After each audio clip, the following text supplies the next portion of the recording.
Chinese President Xi Jinping has declared no one can stop China's reunification with Taiwan. In a televised New Year speech, Xi reiterated his stance, calling the people on both sides of the Taiwan Strait one family and warning pro-independence forces both within Taiwan and abroad.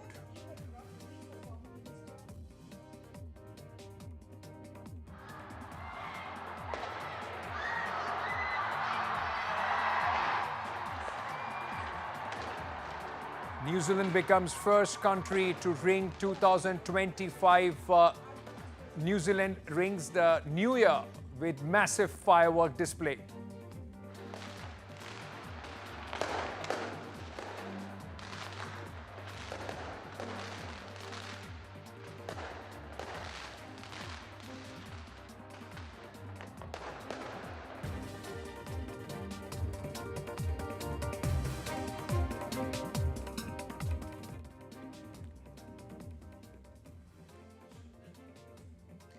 In a major setback for Kerala nurse Nimisha Priya, Yemen President Rashad al-Alimi on Monday approved the death sentence for the nurse who has been convicted of murder and is likely to be executed in a month's time. Now, though Nimisha Priya's family was engaged in negotiations with the victim's family to secure a waiver of death penalty, the discussions headed nowhere and, in fact, no results were found. She was convicted for murder of Yemen's national Talal Abdo Mahdi. The incident occurred in 2017. Nimisha overdosed Mahdi with sedatives in order to obtain her passport from his possession. She was convicted in 2018. Meanwhile, the Indian government has said that they are extending all help to Priya's kids.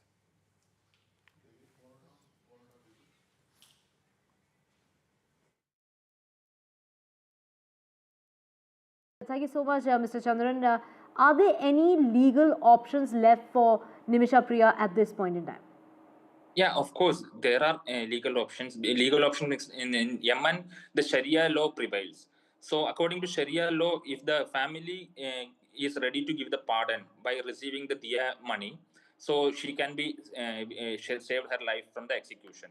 So this is, we understand, we spoke with some legal experts there. So we understand after Supreme Judicial Council's order, the final judgment, this is a formal procedure for giving the assent from the getting the assent from the president of Yemen. So still, if the family is ready to accept the diya money and pardon her, her life will be saved, and we are trying to explore that. But having said that, now we are facing a challenge because according to the Yemen prevailing situation, we are unable to reach out there. We are unable to travel to Yemen. So we need the support from the government of India. Only the union can support us.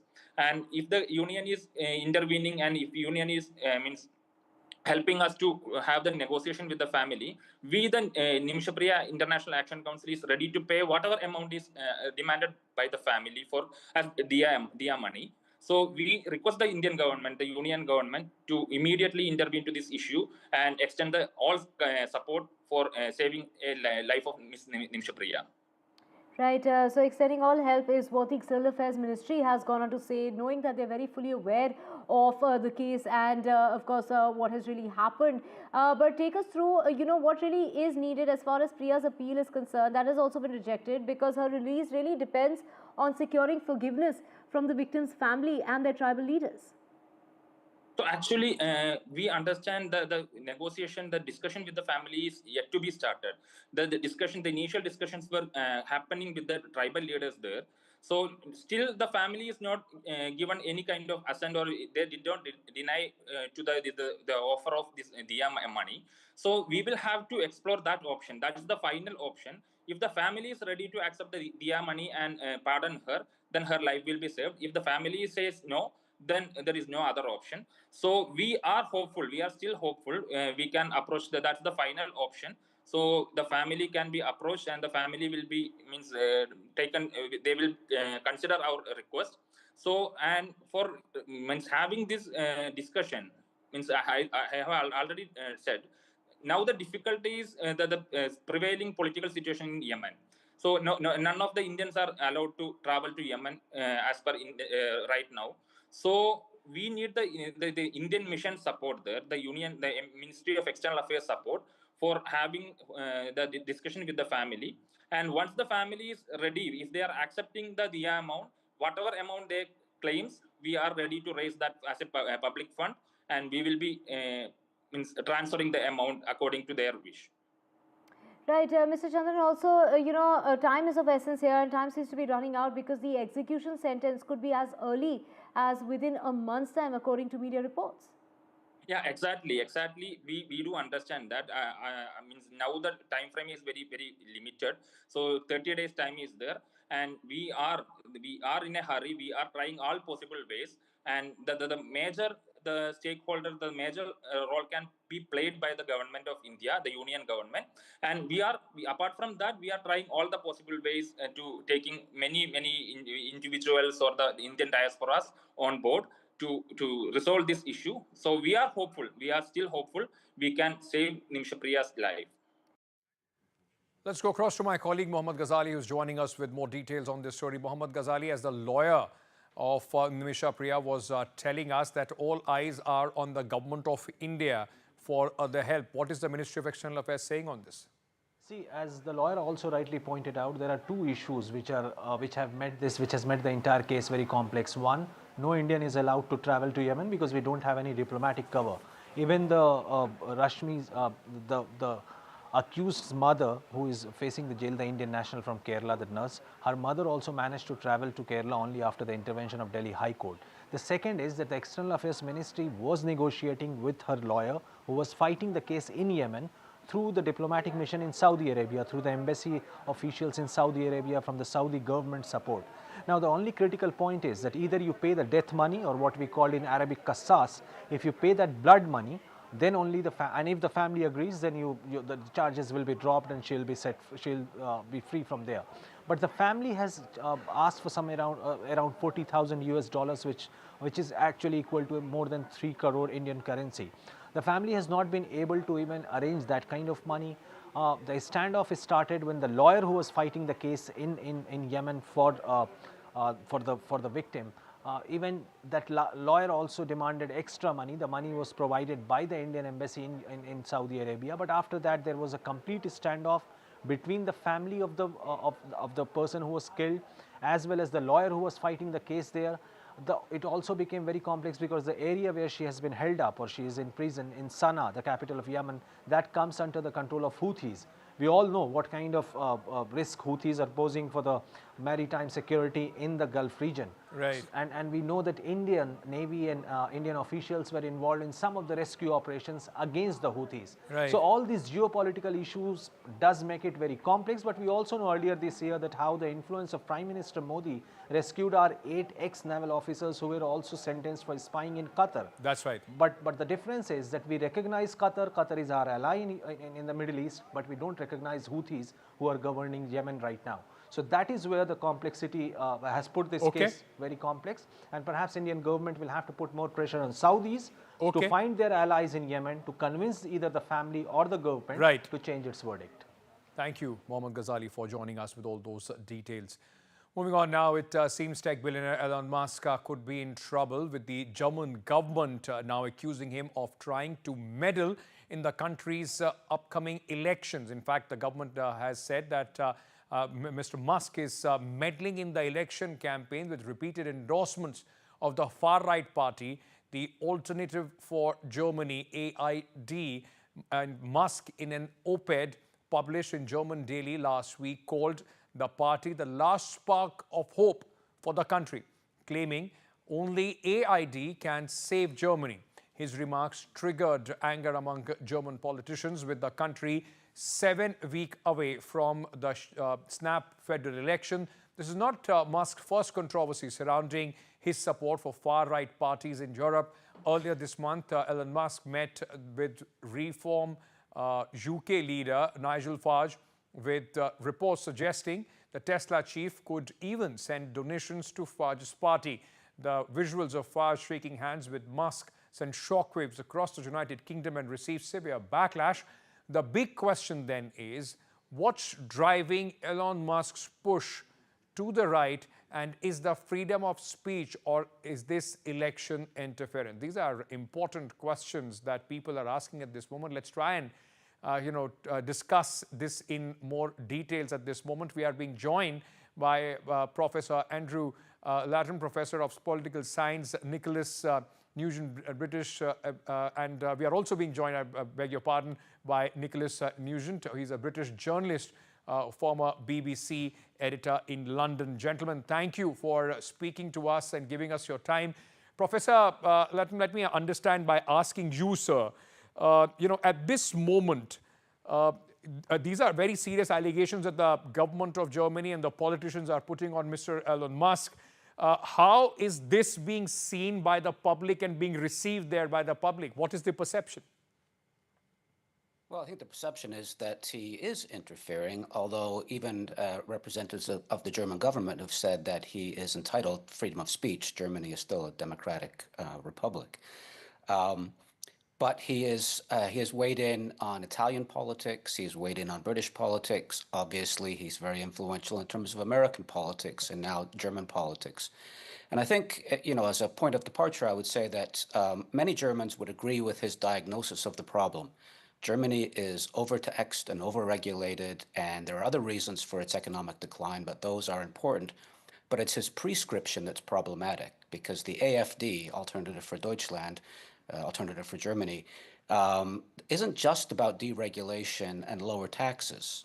It's also about cultural issues relating to migration, and it's also about leaving the European Union, which, as the Brits know, even though they didn't share a currency, was difficult enough. But for Germany to leave the Eurozone and the European Union would be, by all accounts, except for the AfDs, an economic disaster. Right. Nicholas, there is this big debate whether this is freedom of speech of Mr. Musk or is it actual election interference. He is, after all, a tech billionaire, very influential now with the Trump administration coming in and has the means, in fact, to try and help the parties or whichever side he deems fit. Well, indeed, I think you're asking the right questions, especially about freedom of speech and electoral interference. At the moment, he's speaking his mind, and I think it's really not quite the moment to accuse him of electoral interference. He's just stating his opinion. But the risk is that it goes further, and as you've already alluded to the fact that the rumour, it's nothing more than a rumour, that he might fund one of the British political parties. So the whole issue of electoral interference is very much in contention or in discussion at the moment. I mean, let's not forget that two countries in Europe are accusing Russia of interfering in their election. That's to say Georgia and more recently Romania, where the presidential election was cancelled. Might call clandestine interference. It's not very open. Right. So now we've got a different sort of alleged interference whereby a prominent businessman, let's face it, that's what he essentially is expressing his opinion. If it were just the fact that he's a prominent businessman, perhaps nobody would be concerned.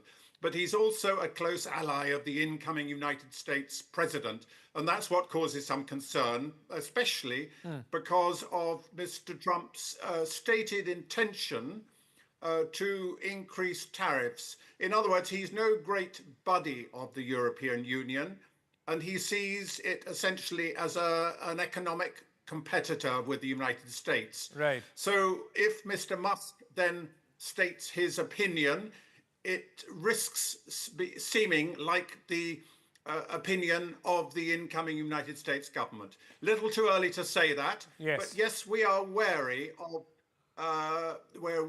interference. In Britain's case, it happened after our election, so we can't make an allegation of interference. It seems to be subsequent to the election. But in Germany's case, it's coming before the election, hence that suggestion and indeed concern. Let me pick up from what you were saying, in fact, though it's a little too early, Professor Lattin, but the fact remains that, Elon Musk is close to Donald Trump. He's part of the incoming administration as well.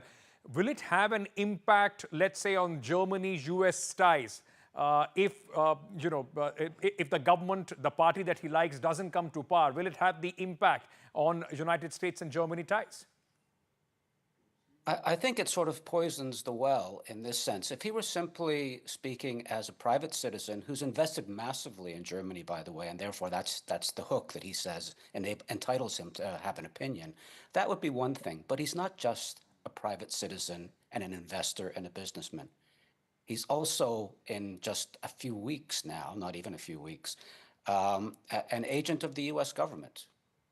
And whatever signals he's sending now has got to be picked up on the European side, the German side in this case in particular, as Donald Trump and the US administration incoming speaking. And that's why I frame it this way. Elon Musk has every right to comment on British, Italian, German, whatever elections. That doesn't make it the right thing to do given where he is situated now in this political discourse and in this geopolitical reality. And I think he's sending all the wrong signals.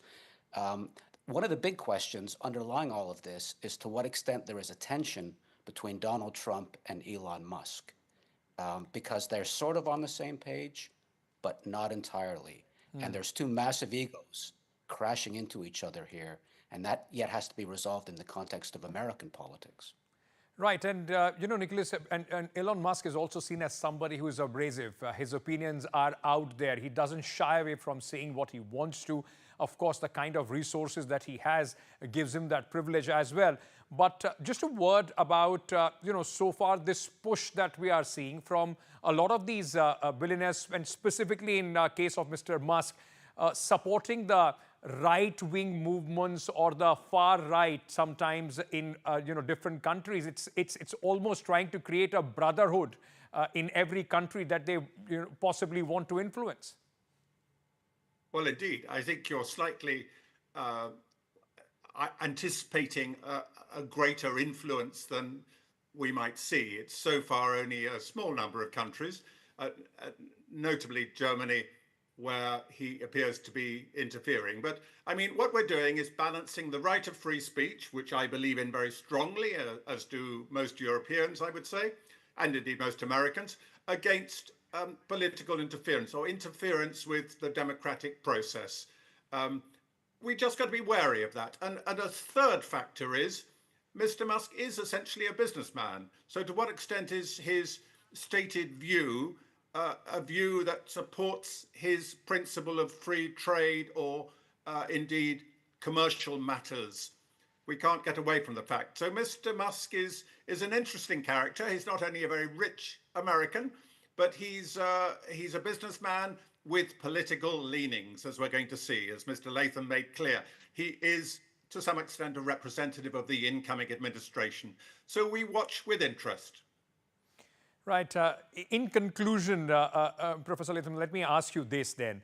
It might be limited to Germany, but is there, or, in some case that we are talking about Italy or Britain, is there a fear that, these kind of businessmen, such billionaires going behind or putting their weight, even, by speaking or writing op-eds or expressing their opinions for the far-right groups or right-leaning parties, this could, in fact, tilt somewhere the balance as far as elections are concerned? Not just in these countries, yes, but others as well. The short answer is yes. I think we see that even avowed kind of progressive lefty billionaires, Bezos, people like that, are increasingly being drawn by the gravitational pull of the Trump movement, as it were, into the Trump camp. And we see that in the United States, and I see it in an incipient form across the world. I mean, I can see the Musk-Trump worldview. I can see it reflected in India, the Modi government. I can see it reflected with the Meloni government in Italy. I can see it reflected in Farage's aspiring and potentially actual government in 7 or 8 years. So I think the tectonic plates of global politics are shifting. This is not 1945 and it's not 1991. This is 2024. Right. And I think there are some big shifts afoot, and I'm not sure that all of them are really, from my perspective, welcome. Gentlemen, thank you so much for sharing your views here on NDTV World. It's a pleasure speaking to you, but this is a big debate. As our guests were also saying, it's just not one billionaire, in fact, speaking about it. We have seen how in India there have been questions about George Soros in the election interference also being raised vis-a-vis Russia and America. Now, of course, Elon Musk is being accused of the same in Germany as well. With that, we are slipping into a very short break. News and updates on the other side. Stay tuned.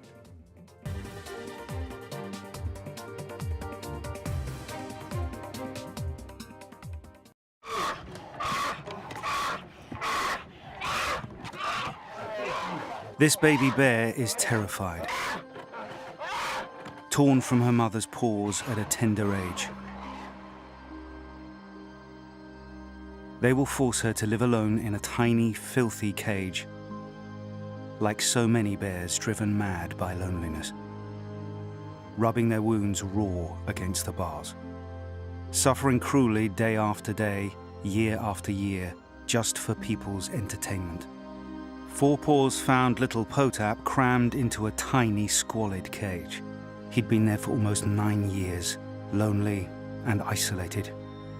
There are so many more young bears who need your help. Please call 0800 038 0455 or text CUB3 to 78866 and give £2 a month to help rescue them.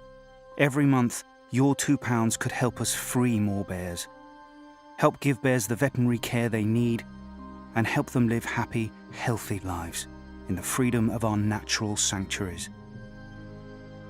Call 0800 038 0455 or text CUB3 to 78866 and give £2 a month and help Four Paws free bears from agonizing torture. Please, don't leave these bears to suffer for a single day more. It's gonna take a lot to drag me away from you. There's nothing that 100 men or more could ever do.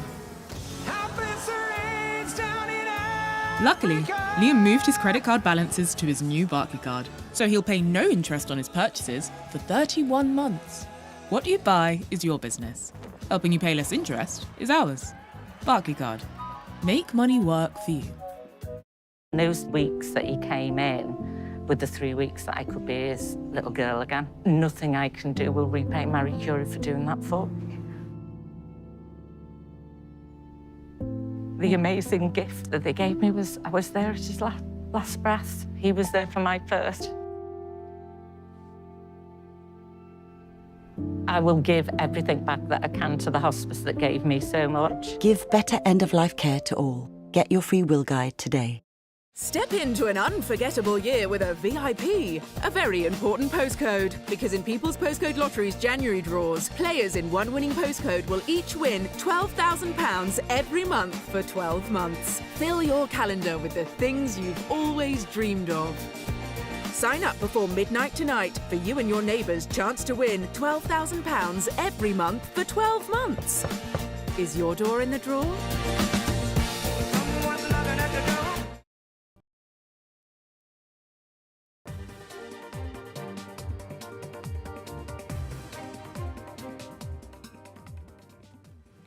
Welcome back, ladies and gentlemen. Let's shift focus to South Korea, where a court on Tuesday approved an arrest warrant for President Yoon Suk Yeol, who has been impeached and suspended from power over his decision to impose martial law on December 3rd. Investigating authorities have said that the Corruption Investigation Office for high-ranking officials confirmed the Seoul Western District Court approved the warrant.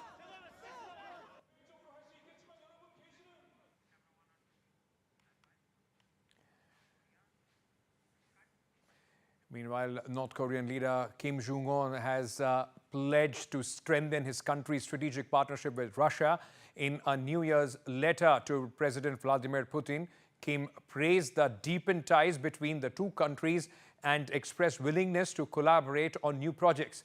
Kim also declared 2025 as the year of victory for Russia, referencing its war against what he called neo-Nazism.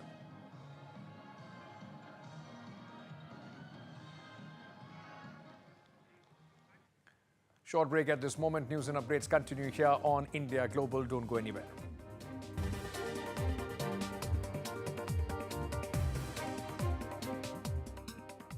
This is an urgent appeal from UNICEF UK. Conflict in Gaza is cutting off supplies of food and clean water. Thousands of children are malnourished and sick. UNICEF is working non-stop, treating children like 2-year-old Lean with life-saving therapeutic food. Her story is just one of thousands. Search UNICEF UK Gaza or text Gaza to 84902 and help bring hope for children caught in this conflict. You could save money on your energy, broadband and mobile bills and feel more protected when you switch to a better deal. Switch and save now at uswitch.com.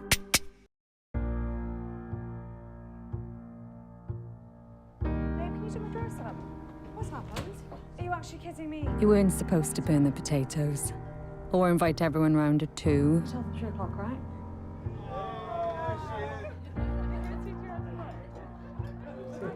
We weren't supposed to do presents this year. I can't even be mad at you now, can I? And you weren't supposed to take everyone home again. We weren't supposed to have our Beth either. We weren't supposed to get married. And you weren't supposed to be here. But you are, thanks to the best gift you ever got.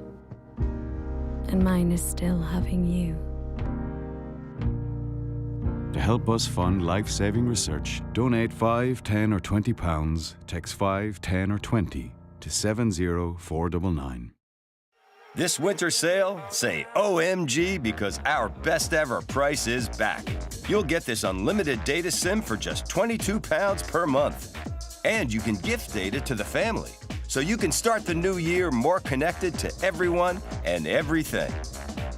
All on the UK's best network. That's why families choose EE. Hurry, this winter sale offer ends 30th of January. Family life.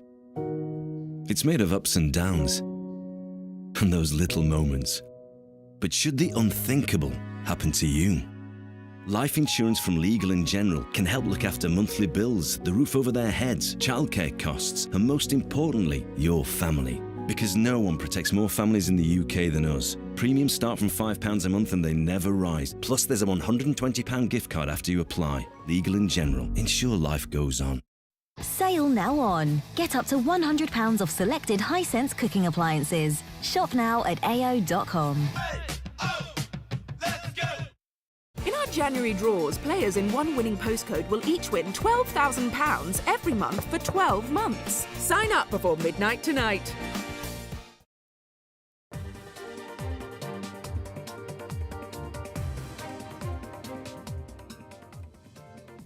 ...2024 saw its share of ups and downs, controversies and, of course, a lot of sparkle with greatness. Olympics also this year and many elections. So on the last day of the year 2024, let's give you a roundup of how the year was.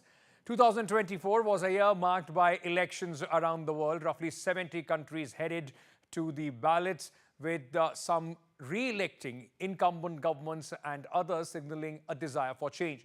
From Narendra Modi coming back to power for a historic third term to Donald Trump, forceful comeback as the 47th President of the United States of America. Here's a look at a few of the significant elections from around the world.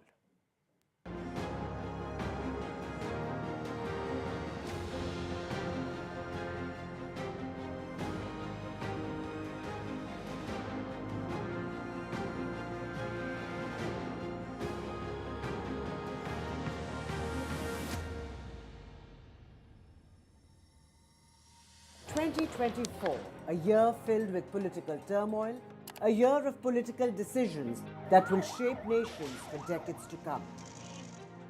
2024 was a tumultuous year for global democracy, where a fifth of the world's population from over 70 countries headed to the ballot box. While the US saw a fiercely contested race, Europe saw a swing to the right, with far-right parties such as Marine Le Pen's National Rally emerging in the European Union polls. Meanwhile, Sri Lanka, in its first election since recovering from a financial crisis, elected its first left-leaning president. 2024 was not the year for the incumbents. Voters across the globe made their voice clear. Their message, you're fired. From the US to Sri Lanka, Japan, France and Britain, voters tired of economic disruption and global instability rejected sitting governments and even turned to disruptive outsiders. Here's a look at some of the key elections that transformed global politics. Let's start somewhere closer home, with India. India, the largest democracy in the world and the most populous, saw Prime Minister Narendra Modi return to power for a historic third term.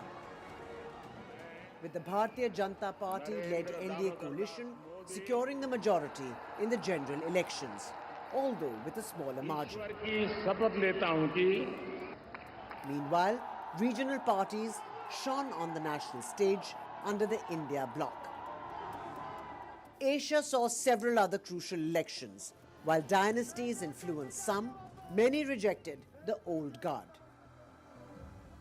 Pakistan, where despite populist leader Imran Khan being behind bars, his party, the Pakistan Tehreek-e-Insaf, won the most seats in the elections. However, after weeks of turmoil, ultimately the Pakistan Muslim League N formed the government with Shehbaz Sharif as Prime Minister. Yet in a curveball, Sri Lanka picked left-leaning National People's Power leader Anura Kumara Dissanayake as its next president, rejecting all its traditional picks.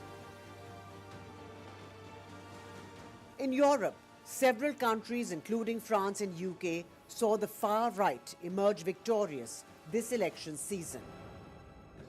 June's parliamentary elections in the 27-member European Union saw conservative populists and far-right factions challenging the ruling parties in France and Germany, the bloc's most prominent and influential nations. Meanwhile, UK's July election saw the Conservatives ousted with 14 years in office as the Labour Party swept to power in a landslide. Yet, voter turnout was at a record low in 20 years. Struggling from an economic and healthcare crisis, the country saw an emergence of the hard-right party, Reform UK, led by Nigel Farage. In France too, Marine Le Pen's national rally grew stronger, despite not being able to secure a majority. A wave of anti-incumbency also swept Africa. From South Africa to Senegal, Ghana and Botswana, all saw incumbents who have been in power for decades defeated. The most significant amongst them, the collapse of the African National Congress in South Africa. The party, once headed by Nelson Mandela, lost its majority for the first time since the end of apartheid, forcing it into a coalition with opposition parties. Meanwhile, amid wars, both Iran and Russia held polls. Iran, in a surprise move, elected a reformist president, Masoud Pezeshkian, after the death of former President Ibrahim Raisi. While Russian President Putin cemented his tight grip on power with 6 more years. However, the year's most consequential election was yet to come. After a fierce fight against Vice President Kamala Harris on everything from abortion, immigration to the economy, Donald Trump secured a landslide victory in November's US presidential elections, leaving the world on the edge for what the unpredictable America First leader will do in his second term at the White House. From his tariff threats against Canada, Mexico and India, to threatening to buy the Panama Canal and Greenland, Trump has also set the ball going. It seems democracy's bumpy ride will continue well into 2025, with many more incumbents put to the test. From Germany's Olaf Scholz to Canada's Justin Trudeau, all heading to crucial elections where far-right opposition parties are already being favored by the voters. All eyes will be on the voters to see what they decide. Disha Bagchi for NDTV. As 2024 comes to a close, the year was marked by unprecedented levels of war and destruction challenging the geopolitics across the globe. From the Israel-Hamas war in Gaza to the Russian invasion of Ukraine, as well as the civil wars in Sudan and other parts of Africa. The ripple effect of these crises was felt in all arenas of life, from the economy to energy and much more. Take a look at this report, which delves into the wars that have devastated the world in 2024.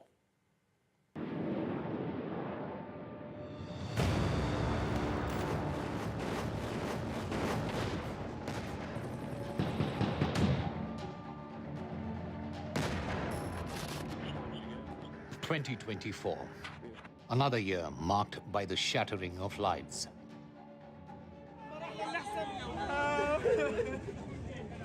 Another year where the echoes of gunfire drown out the laughter of children. A year where the world watched in horror as conflict engulfed nations. From the war in Ukraine to the escalating tensions in the Middle East and beyond, millions were forced to flee their homes, with their lives torn apart by violence, fear, and their world at war. Russia's war on Ukraine, now in its third year, has devastated cities and displaced millions.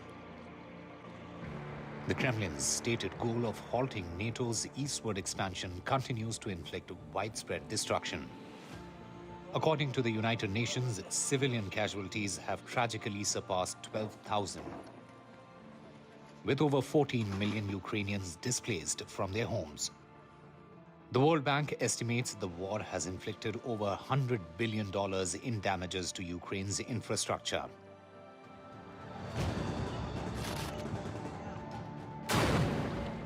Meanwhile, in October 2023, an attack by Hamas in Gaza, which killed over 1,000 people, triggered an intense Israeli retaliation, reigniting violence throughout the region.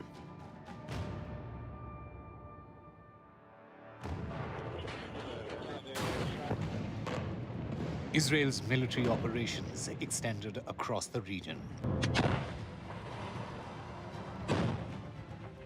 targeting Iranian proxies such as Hamas, Hezbollah, and Houthi rebels. In Yemen, Houthi forces intercepted vessels they accused of aiding Israel, while cross-border skirmishes with Hezbollah escalated into a major crisis. By September, Israeli strikes on Hezbollah's paging devices resulted in dozens of fatalities, pushing the region toward critical instability. A November ceasefire brought a temporary halt to the violence.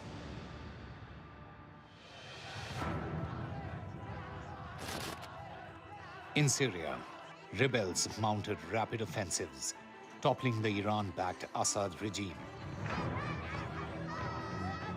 This victory triggered a fresh wave of violence as factions vied for control, further destabilizing the region. Iran's proxies found themselves weakened, giving Israel an opportunity to consolidate its position in the Middle East. Africa, too, faced a surge in conflict. In Ethiopia, the Tigray region remains a humanitarian catastrophe. The United Nations estimates over 5 million people have been displaced, with hundreds of thousands facing famine. In Sudan, a power struggle between rival military factions has plunged the nation into chaos. Tens of thousands of people have been killed. 12 million have been displaced. The country on the brink of famine, more than half of its 48 million citizens are acutely food insecure. According to the Armed Conflict Location and Event Data, also known as ACLED, the world witnessed over 200,000 fatalities in violent incidents this year alone.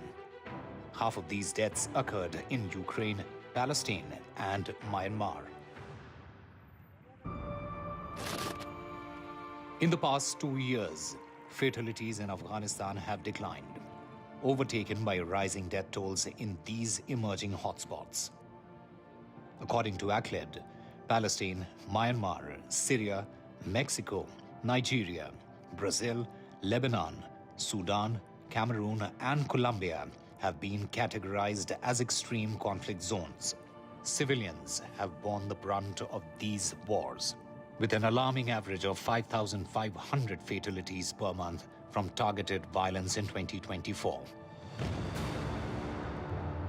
As 2024 draws to a close, without decisive action, the cycle of violence threatens to spiral into new regions. With Rhythm Arcadia, Bureau Report, NDTV World.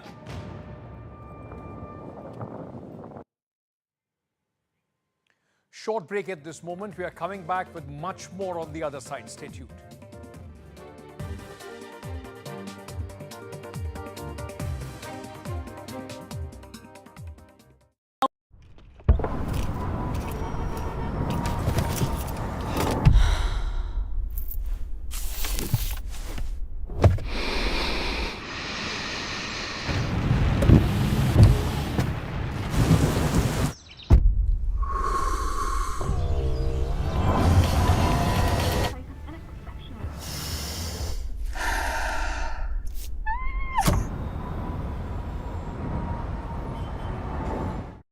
This is an urgent winter appeal from Care International.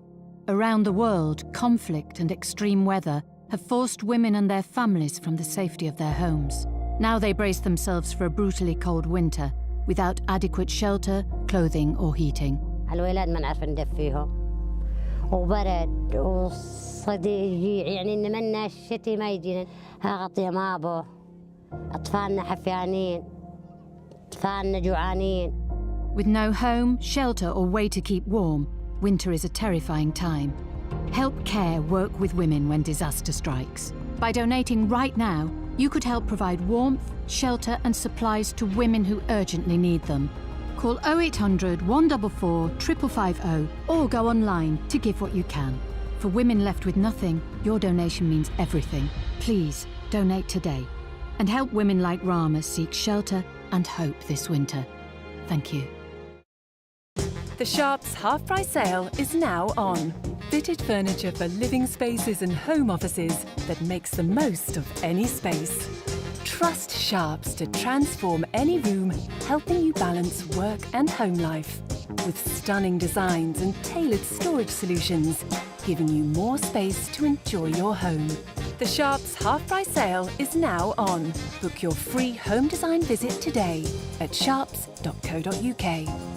Step into an unforgettable year with a VIP, a very important postcode. Because in People's Postcode Lottery's January draws, players in one winning postcode will each win £12,000 every month for 12 months. Fill your calendar with the things you've always dreamed of.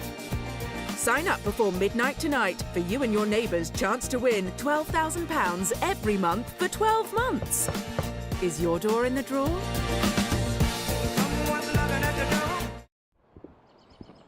Hello.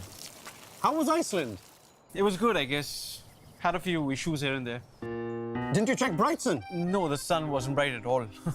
Iceland, you know. Wait, you don't know Brighton? They must have missed out on some seamless visa assistance. Plus extra baggage allowance and 24/7 customer support. I mean, there's a reason they're rated excellent on Trustpilot. Brighton Travel, making travel brighter.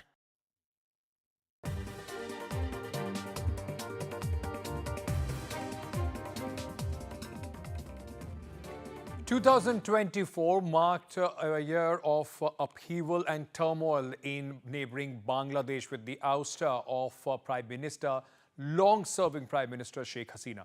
Now, this has strained the relations between India and Bangladesh as Sheikh Hasina was seen close to the Indian dispensation. Meanwhile, now the new government in Bangladesh asking for extradition of Sheikh Hasina could further strain ties between both the neighbors. This was meant to be Dhaka's decade, when Prime Minister Sheikh Hasina would cement her legacy as the leader who propelled Bangladesh to great heights. But 2024 has brought a dramatic turn. What began with triumph swiftly descended into chaos. In January, Hasina stood victorious. She became Bangladesh's longest-serving Prime Minister after a landslide win over rival Khaleda Zia in the Battle of Begums. Hasina oversaw impressive economic growth, with GDP soaring from $100 billion in 2009 to $460 billion by 2022. But cracks began to show. In June this year, protests erupted after a Supreme Court ruling reinstated a controversial 30% quota for descendants of freedom fighters. What started as peaceful protests quickly turned violent as students demanded merit-based opportunities, clashing with Hasina's supporters. By July, the government's response grew harsher. Tear gas, curfews and shoot-on-sight orders became routine. The nation teetered on the edge. On 5th of August, Hasina, once untouchable, fled into exile as the violence spiraled out of control. Over 1,500 people, mostly students, were killed in the unrest. What began as a political fight had evolved into a call for sweeping change.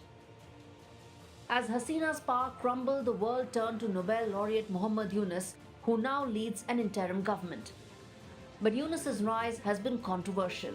In an attempt to rewrite history, the new government moved swiftly to erase Hasina's father, Sheikh Mujibur Rahman, from the nation's memory and its currency.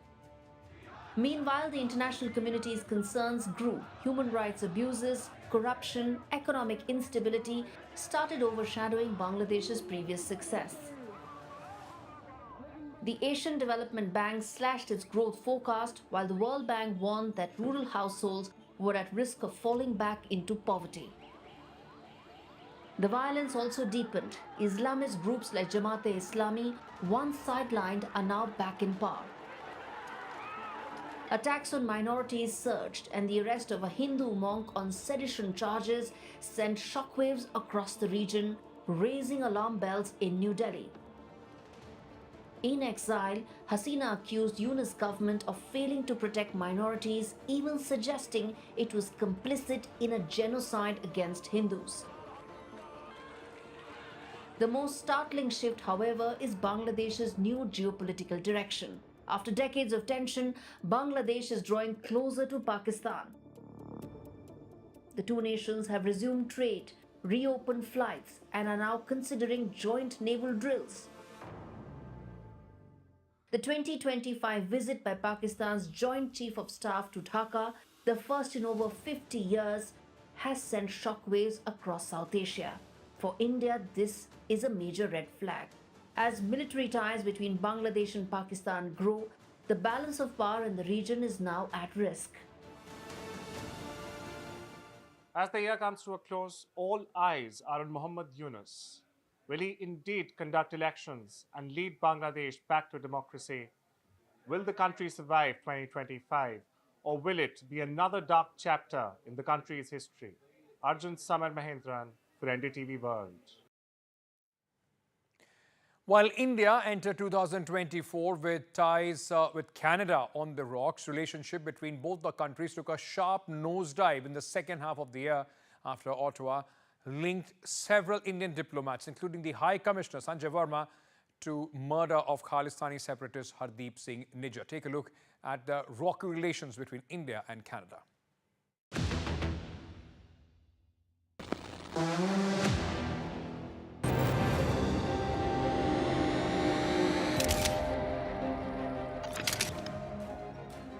Some say don't fear the enemy that attacks you, but the fake friend that hugs you. Through a series of baseless allegations, Canadian Prime Minister Justin Trudeau has turned out to be that friend for India.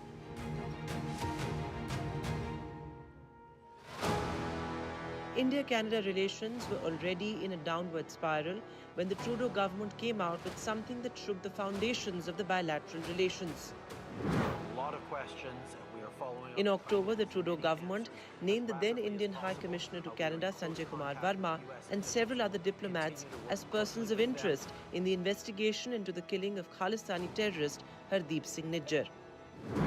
It is obvious that the government of India made a fundamental error in thinking that they could engage in supporting criminal activity against Canadians here on Canadian soil, whether it be murders or extortion or other violent acts.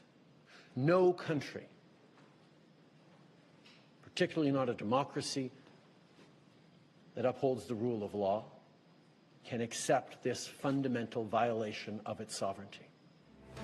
Rejecting the claims, India said that Trudeau's hostility to India has long been in evidence, and his government has consciously provided space to violent extremists and terrorists to harass, threaten and intimidate Indian diplomats and community leaders in Canada.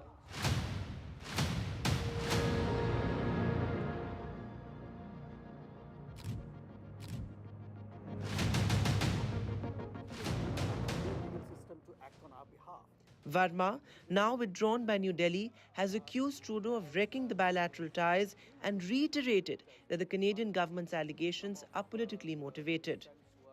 The controversy first erupted in September 2023 when Trudeau linked the Indian government to the killing of Nijjar. New Delhi had termed the allegations absurd and politically motivated. A month later, Canada pulled out 41 diplomats from India and also halted its visa and consular services. Cut to April, slogans of Khalistan Zindabad were raised in the presence of Trudeau at a Khalsa Day event. In July, a temple in Canada's Edmonton was allegedly vandalized by pro-Khalistan activists. India has repeatedly said that Canada has not been able to present any evidence to back its claims over Nijjar's killing. In fact, Trudeau himself contradicted his strong claims by saying this. Their asks of us was, well, how much do you know? Give us the evidence you have on this. And our response was, well, it's within your security agencies. You should be looking into how much they know. You should be engaging. It's, oh, no, tell us what you know. Show us the evidence. And at that point, it was primarily intelligence, not hard evidentiary proof. The hullabaloo around the whole controversy has deeply affected Trudeau's popularity. Consider this. According to a survey, nearly 40% of Canadians feel that the Trudeau government hasn't properly handled the bilateral relationship with India. To add salt to the wound, the poll also found out that 39% of Canadians believed that ties wouldn't improve till Trudeau was a Prime Minister.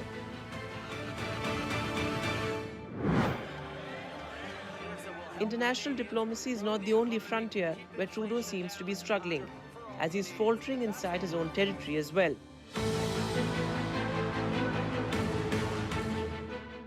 His Liberal Party looks set to lose power early next year after more than 9 years in office. The Prime Minister is under increasing pressure from dozens of his own legislators to step down and let someone else take over. Voter fatigue as well as anger over high prices and a housing crisis seem to be driving the discontent towards the embattled leader. Trouble from within the party came to the fore when his deputy and the then finance minister resigned this month, citing differences in opinion over fiscal policies. That's not all. There's also a Donald Trump factor in the mix, as the incoming US president has threatened to slap 25% tariffs on all goods imported from Canada unless the country stops illegal immigration into the country.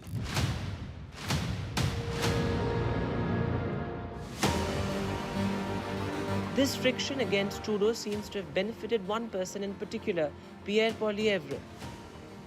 Polls suggest that the opposition leader is a preferred choice of Prime Minister, with many Canadians believing Trudeau should resign. The Canadian Prime Minister seems to be on borrowed time. The clock is ticking away faster each day. The question that remains is how long he can delay the inevitable of vacating his chair, a chair that seems to be riddled with thorns. This is Vishal Vivek for NDTV World.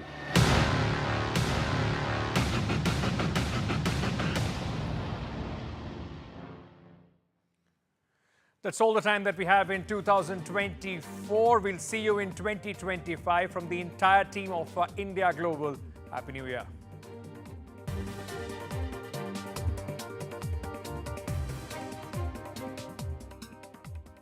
Sadly, animal cruelty has reached an appalling high. It's the worst animal rescue emergency in our recent history, and we urgently need your help. The RSPCA is the only charity in England and Wales dedicated to animals of every kind.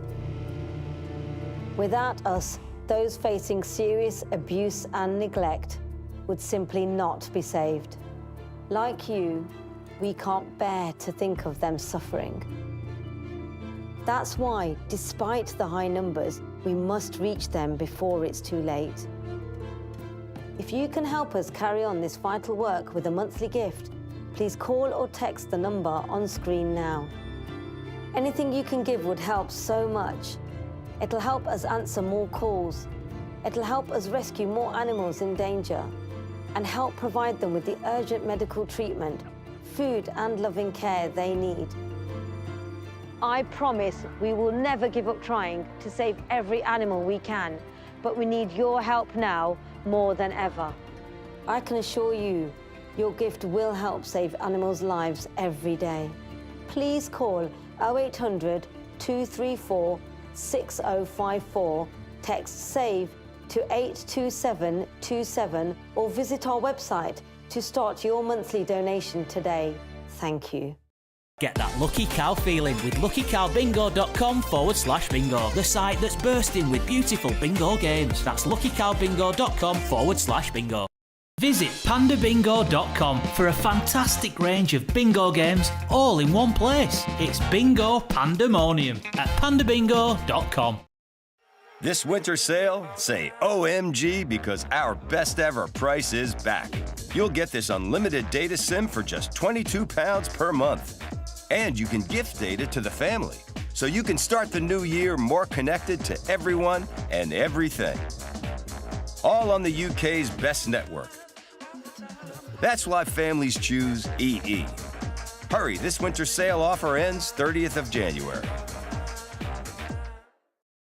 Imagine if every choice you made was the right choice. A dead cert. Like Sun Life's 5-star rated over 50s plan. It's a sure thing. We guarantee to accept you, and we guarantee a payout for your loved ones when you die. That could be a cash gift for their future or could help cover your funeral costs. Now, with new and improved features and our biggest £140 gift card. No wonder we're the nation's favourite. Get your free quote today. In our January draws, players in one winning postcode will each win £12,000 every month for 12 months. Sign up before midnight tonight. From interesting tech startups to industry-leading companies, politics, sports, culture, curry, cricket. Oh, there's so much to talk about. Like me, if you too thrive on interesting conversations, this is a show you cannot miss. Watch this space to know more about all matters and all people that make Britain what it is today. Out of Britain, with me, Radhika Iyer.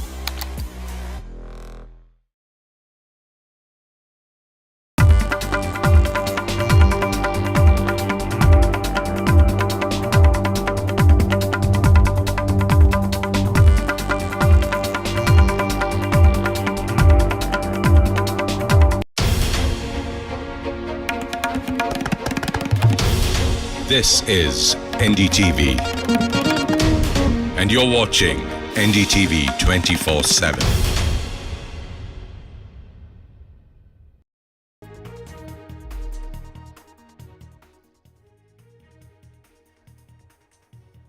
As the battle for Delhi intensifies, Aam Aadmi Party National Convener Arvind Kejriwal launches Priests Welfare Scheme. BJP alleges Kejriwal is Chunavi Hindu.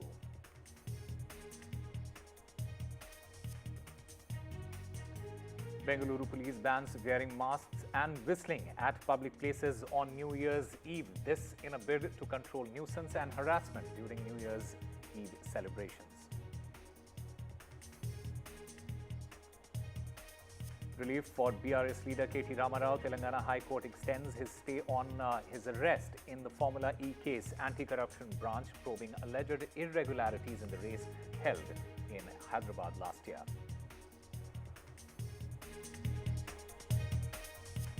As the countdown to Mahakumbh nears, Chief Minister Yogi Adityanath visits Prayagraj. This is his 5th visit to Prayagraj in a month. UP Chief Minister says all amenities are ready for devotees.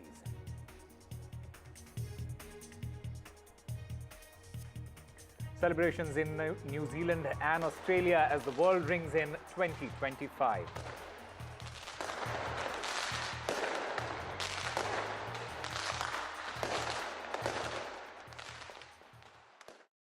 Hello and welcome. You're watching NDTV 24/7. I'm Osama Shab. A gas leak occurred at a gas filling plant in Jaipur's Vishwakarma industrial area, prompting a swift response from the civil defense team. They successfully contained the situation by shutting off the valve, preventing further leakage. The area was enveloped in a white blanket of gas, but fortunately, no casualties were reported.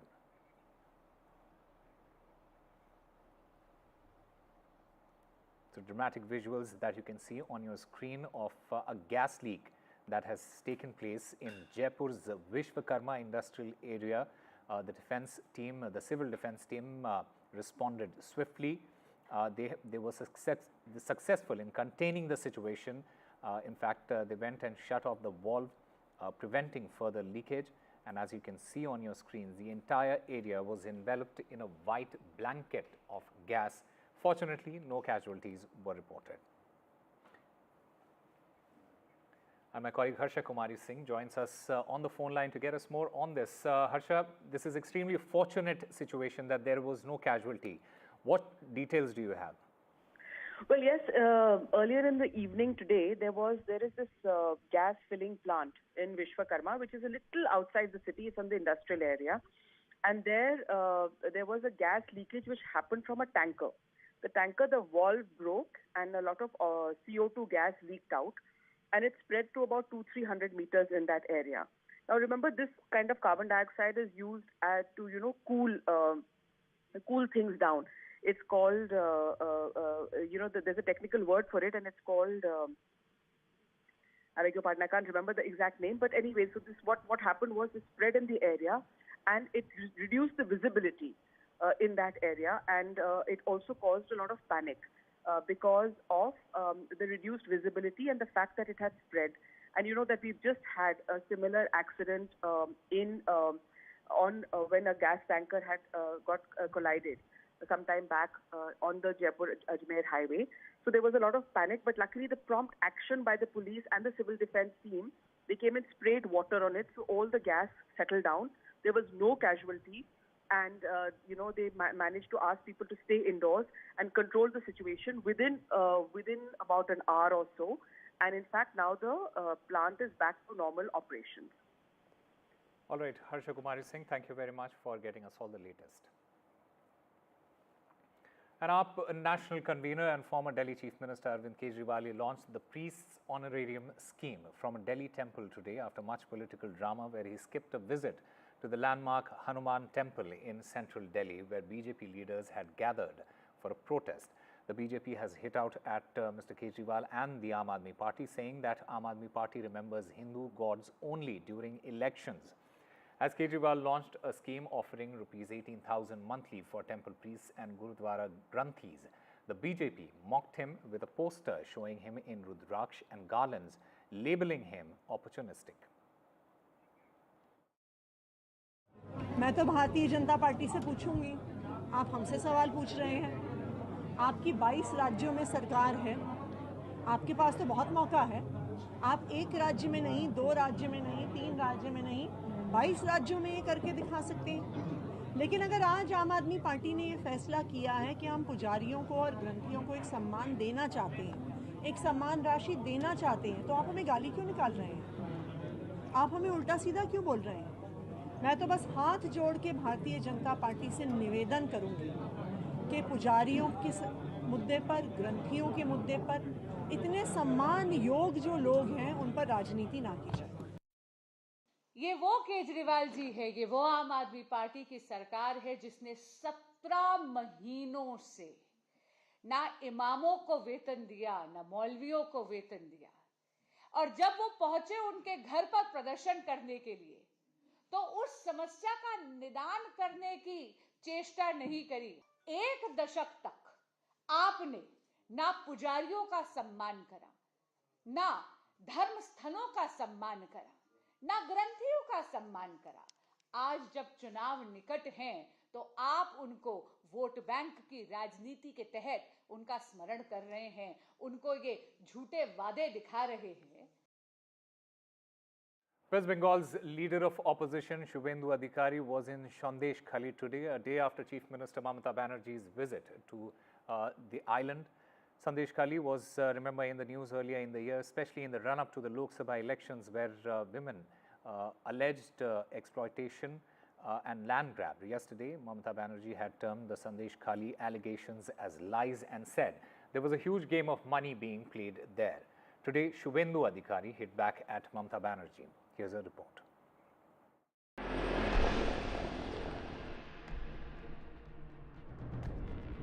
For the obscure island of Sandesh Khali, 2024 ended with heavy-duty political events.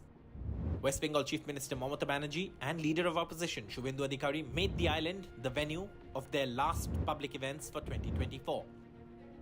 Boshirhat will see a by-election again due to the death of its Member of Parliament Haji Nurul Islam, and once again, the Sandesh Khali issue is likely to feature prominently, which is why Mamata Banerjee appealed to women voters in her speech, while Shubhendu Adhikari appealed to Hindu voters to ensure Sandesh Khali gives a lead to the BJP. আকাশরানীকাল এসেছিলেন হেলিকপ্টারে, কত police এসেছিল? ৭,০০০ police. কালকে মমতা বন্দ্যোপাধ্যায়ের বর্ষ শেষের উৎসবে খরচ কত? 3 কোটি টাকা। কার টাকা? আপনার আমার টাকা, ট্যাক্সের টাকা, জনগণের টাকা। মিথ্যা বেশি দিন চলে না, মিথ্যেটা কিন্তু একদিন প্রকাশ পায়। আমি চাই যা হয়েছে হয়েছে, আমার মনে নেই, আমি ভুলে গেছি। আমি মনে রাখতে চাই সন্দেশখালীর মেয়েরা, ছেলেরা তারা 1 নম্বর স্থানে আসুক। বিজেপির চক্রান্ত তো আপনারা জানেন, সারাক্ষণ ওদের অনেক টাকা আছে, বিজেপির টাকায় হাত দেবেন না। Sandesh Khali has seen a shift in the political landscape there since the last election. Sujoy Master or Sujoy Mondal, one of the faces of the agitation in Sandesh Khali, joined the Trinamool Congress on the day of Mamata Banerjee's visit. And while the huge minority population in the entire Boshirhat Lok Sabha seat puts the